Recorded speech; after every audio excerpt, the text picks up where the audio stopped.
মোহাম্মদ ইউনূস তিনি দেশের মধ্যে গৃহযুদ্ধ লাগিয়ে দিচ্ছেন। মাহফুজুল আলমের একটি পোস্টও তিনি করেছিলেন যে দেশে গৃহযুদ্ধ লাগবে, আর এই পোস্টকে কেন্দ্র করে বিশিষ্ট সাংবাদিক এবং রাজনৈতিক বিশ্লেষক মাসুদ কামাল, ওনার একটি ইউটিউব চ্যানেল রয়েছে কথা চ্যানেল, সেই কথা চ্যানেলে তিনি একটি মন্তব্য করেছেন যে ডক্টর মোহাম্মদ ইউনূস তো দেশের মধ্যে গৃহযুদ্ধ বাঁধিয়ে দিচ্ছে। আর এই কন্টেন্ট তৈরি করার পর বিভিন্ন নিউজ পোর্টালগুলোতে, বিভিন্ন ওয়েবসাইটগুলোতে এটি নিয়ে একটি বড় আর্টিকেল করা হচ্ছে এবং এটি নিয়ে নেটিজনদের মধ্যে নানান ধরনের প্রতিক্রিয়াও দেখা দিচ্ছে। অনেকে পজিটিভ কথা বলছে, অনেকে নেগেটিভ কথা বলছে, অনেকে বলছে ভালো হয়ে যাও মাসুদ ইত্যাদিতে নানান ধরনের কথা বলছেন। এবং মাসুদ কামাল তিনি যেই কথাগুলো বলেছেন সেই কথাগুলোর আসলে কতটুকু যুক্তি থাকতে পারে সেটাও আজকে আমি আপনাদের এই ভিডিওর মাধ্যমে তুলে ধরবো। বন্ধুরা, আপনারা জানেন যে ডক্টর মোহাম্মদ ইউনূস তিনি দেশে ক্ষমতা গ্রহণ করার পর অর্থাৎ অন্তর্বর্তীকালীন সরকার গঠন করার পর বিভিন্ন জায়গাগুলোতে চলছে আলোচনা এবং সমালোচনা। বিশেষ করে এই যে করিডোর দেওয়ার ব্যাপারে কিন্তু একটা বেশ সমালোচনার মধ্যে পড়েছে এবং এই যে বন্দর, সেই বন্দরটি দেওয়ার ব্যাপারেও কিন্তু এখন সমালোচনা হচ্ছে। বিদেশিদের হাতে বন্দর তুলে দেওয়াই ভালো, এমন মন্তব্য যখন ডক্টর মোহাম্মদ ইউনূস করছে তখন বিভিন্ন রাজনৈতিক বিশ্লেষক, রাজনৈতিক যারা করেন তাদের মধ্যে একটা বড় ধরনের প্রতিক্রিয়া দেখা দিয়েছে। পাশাপাশি নির্বাচন নিয়েও কিন্তু এখন নানান জায়গাগুলোতে প্রতিক্রিয়া আমরা দেখতে পাচ্ছি।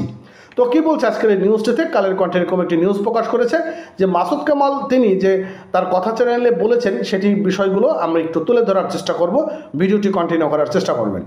সাংবাদিক এবং রাজনৈতিক বিশ্লেষক মাসুদ কামাল তিনি বলেছেন, আপনি তো দেশের মধ্যে যুদ্ধ বাঁধিয়ে দিচ্ছেন। আপনার এক উপদেষ্টা মাহফুজুল আলম বলেছিল গৃহযুদ্ধ হবে, আপনি তো গৃহযুদ্ধ বাঁধিয়ে দিচ্ছেন দেশে। গতকাল কথা নামের নিজের ইউটিউব চ্যানেলে এইসব কথা বলেছেন সাংবাদিক মাসুদ কামাল। তিনি বলেছেন বন্দর নিয়ে, মানবিক চ্যানেল নিয়ে তিনি যেভাবে আত্মপক্ষ সমর্থন করেছেন সেটা আমরা আগের সরকারের সময় দেখেছি। বন্দরের ইস্যুতে তিনি বলেছেন যাদের দায়িত্ব দিচ্ছেন তাদের দেওয়া উচিত, অনেক দেশে তা এমন কাজ করেন, এই সব মেনে নিলাম, কিন্তু এর চেয়ে কি আর ভালো কোম্পানি নেই? এরকম একটি মন্তব্য করেছেন মাসুদ কামাল যে যাদেরকে দিচ্ছেন দেন ভালো কথা, কিন্তু এর থেকে কি ভালো কোম্পানি নেই?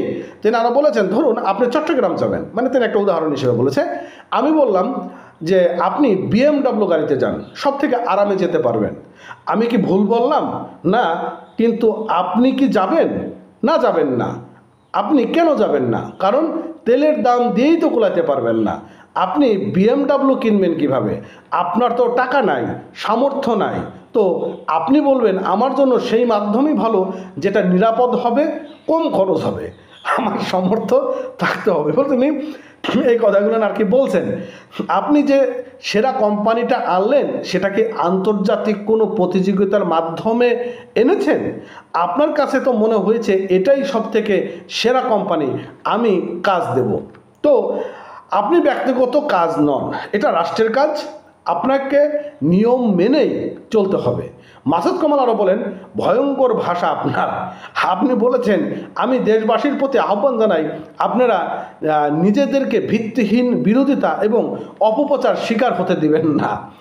অন্তর্বর্তীকালীন সরকারের বন্দর ব্যবস্থাপনার উদ্যোগে আপনার দৃঢ় সমর্থন অব্যাহত রাখুন, যারা বিরোধিতা করছে তাদের প্রতিহত করুন। এটা আপনি বলতে পারেন? এটার বিরোধিতা কে করেন? বিএনপি বলছে আপনি বিএনপিকে প্রতিহত করতে বলেছেন, আর্মি বলছে আপনি আর্মিকে প্রতিহত করতে বলছেন, আপনি জনগণকে বিএনপি এবং আর্মির বিরুদ্ধে লেলিয়ে দিয়েছেন।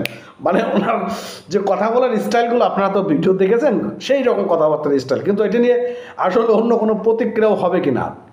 তিনি আরও বলেছেন, ভিডিওটা কন্টিনিউ করবেন, খুব ইন্টারেস্টিং, আপনার পকেটে থাকা 3টা দল, জামাত ইসলাম, ইসলামী আন্দোলন, এনসিপির মতো কিছু খুচরা দল, যারা সংখ্যায় 4-5-এর বেশি হবে না, তাছাড়া আর সবাইকে আপনার প্রতিহত করতে হবে।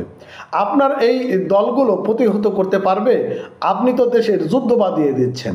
আপনার এক উপদেষ্টা মাহফুজুল আলম বলেছেন যে গৃহযুদ্ধ হবে, আপনি তো গৃহযুদ্ধ বাঁধিয়ে দিচ্ছেন দেশে, ইত্যাদি ইত্যাদি। তিনি নানান ধরনের ক্রিয়া প্রতিক্রিয়া এখানে দেখিয়েছেন।